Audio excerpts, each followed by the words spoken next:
पहले one day international match में दूसरी गेंद पर 0 रन पर ही आउट हो गए। लोगों ने सोचा कि बच्चा है 16 साल का, अभी तो नया है खेल में, लेकिन किसको पता था कि ये इंसान जिद्दी इंसान है और इसी जिद्दी इंसान को बाद में क्रिकेट का भगवान माना गया। और सेंचुरी की हाफ सेंचुरी और हाफ सेंचुरी की सेंचुरी भी लग जाती अगर ये खिलाड़ी 8-10 मैच और खेल लेता तो। जीरो से जिद्दी बन गए, जिद्दीपन ने हीरो बना दिया, जिद ने जीरो और हीरो के बीच में एक पुलिया बना दी। दुनिया के कई रिकॉर्ड तोड़ डाले इन्होंने। एक सामान्य कद के खिलाड़ी किसी खेल के भगवान कैसे बन गए? अब क्या कहें इनके बारे में। बच्चा बच्चा जानता है, बड़ा बुजुर्ग जानता है। उनकी जिद ने उनको 16 साल की उम्र में इंटरनेशनल टीम में जगह देकर मैदान में उतार दिया। एक क्वेश्चन पूछूंगा मैं आज, तुम अपनी लाइफ में कितना बड़ा पाना चाहते हो? अब वो चाहे सफलता हो, पैसे हो या फिर नाम हो, सोच के बताओ। अल्बर्ट आइंस्टीन जितना बड़ा, जिनका नाम अभी तक किताबों में चलता आ रहा है, और जब तक इस पृथ्वी पर जीवन रहेगा और जब तक विज्ञान है ना, तब तक अल्बर्ट आइंस्टीन की छाप कोई विज्ञान की किताब से नहीं हटा सकता। अरे पृथ्वी भी रहे या ना रहे, लेकिन उनके साइंस के फॉर्मूले तो हमेशा ही सच रहेंगे। ऐसा कैसे हुआ?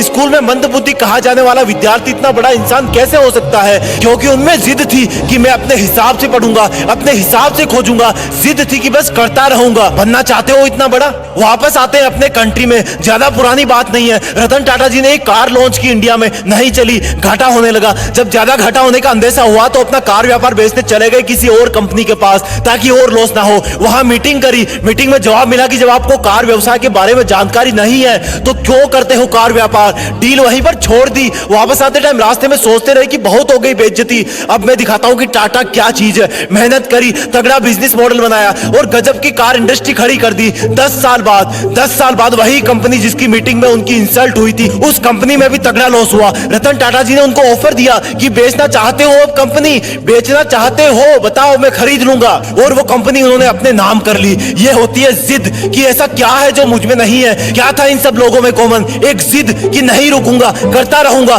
खुद को बेहतर से बेहतर बनाऊंगा। उनमें जिद थी कि वही बनूंगा जो मैं बनना चाहता हूं, चाहे कितनी भी रुकावटें आए। जिद है तो है। बनना चाहते हो उनके जैसा? मन किया ना बनने का, लेकिन ये जो लेकिन वर्ड है ना, वही तुम्हारी वाट लगा देता है। मैं कुछ करूं तो सही, लेकिन मैं बड़ा बनूं तो सही, लेकिन मैं मेहनत करना तो चाहता हूं, लेकिन मेरा सपना तो यह है, लेकिन कोई थाली में परोस के देगा क्या कि ये खा लो, आज से तुम सचिन हो जाओगे, ये खा लो, आज से तुम दुनिया में आइंस्टीन के नाम से जाने जाओगे, ये जड़ी बूटी खा लो, आज से तुम अरबपति बिजनेसमैन बन जाओगे। लेकिन मैं तुम्हें बताता हूं कि जब तक इस लेकिन वर्ड की तुम वाट नहीं लगाओगे ना, जब तक इसको जिद में नहीं बदलोगे ना, तब तक कुछ नहीं होगा। लेकिन पहले ये बताओ कि क्या खास था इन लोगों में? सोचो, क्या उन्होंने अवतार लिया था? क्या वो प्रकट हुए थे? क्या खास था इन लोगों में जब वो दुनिया में आए थे? वही हाथ पैर, वही आंखें, नाक कान मुंह पेट गला सब कुछ वही ना। उनके शरीर में भी इंसान का ही खून था ना, वही मिट्टी का शरीर था ना। क्या ये सोने चांदी के बने थे? क्या ऊपर वाले ने इनके कान में कोई गुप्त मंत्र फूके भेजा था कि जाओ तुम सचिन बनोगे, जाओ तुम रतन टाटा बनोगे, जाओ तुम आइंस्टीन बनोगे? चलो एक और एग्जांपल देता हूं। जब तुम्हें एक दिन के लिए कोई रूम में अकेले बंद कर दे तब तुम क्या करोगे?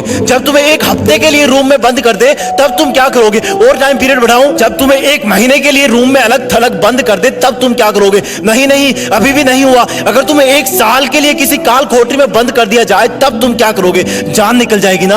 अब मैं तुम्हें एकदम से कहूं कि नहीं यार, तुम्हें तो 27 साल तक जेल में रहना है, तो तुम तो जीने की उम्मीद ही छोड़ दोगे ना, क्योंकि बाहर आओगे तब तक शरीर कमजोर पड़ जाएगा, आंखें धुंधली हो जाएगी, तुम्हारे कई बुजुर्ग रिश्तेदार परलोक सिधार जाएंगे, शायद तुम्हारी पर्सनल लाइफ भी तहस नहस हो जाएगी। लेकिन क्या कोई सोच सकता है कि एक इंसान को 27 साल जेल में रहना पड़ेगा और जब वो महान हिम्मत वाले इंसान जेल से बाहर आएंगे तो उनके आने के 5 साल के अंदर ही साउथ अफ्रीका के राष्ट्रपति बना दिए जाएंगे? क्या बोलोगे इनको? कोई शब्द नहीं है इनकी जिद के आगे। अब यही सोचोगे ना कि उनका तो कोई जुगाड़ होगा। अरे यार, जुगाड़ होता तो वो जेल में ही क्यों जाते? ये सोचोगे ना कि उनको जेल में कोई अच्छा खाना पीना मिल रहा होगा जिससे वो स्वस्थ रहे होंगे। अरे यार, क्या मिलता होगा उनको जेल में? पूरी दुनिया ने एक जिद वाले कैदी इंसान को किसी देश का चहेता राष्ट्रपति बनते देखा। भारत से भी भारत रत्न अवार्ड जीत करके ले गए वो, करोड़ों दिल जीत के ले गए वो। अब बोलोगे कि ऐसा तो कोई ना कोई होता ही है यार करोड़ों में। हाँ, ये बात सही है, क्योंकि करोड़ों में एक ही वो इंसान होता है जिसके पास इतनी जिद होती है। वो इंसान बार बार गिरता है, बार बार उठता है, गिरता है, उठता है, लेकिन फिर गिर जाता है, लेकिन उठना नहीं छोड़ता, क्योंकि वो जिद्दी होता है।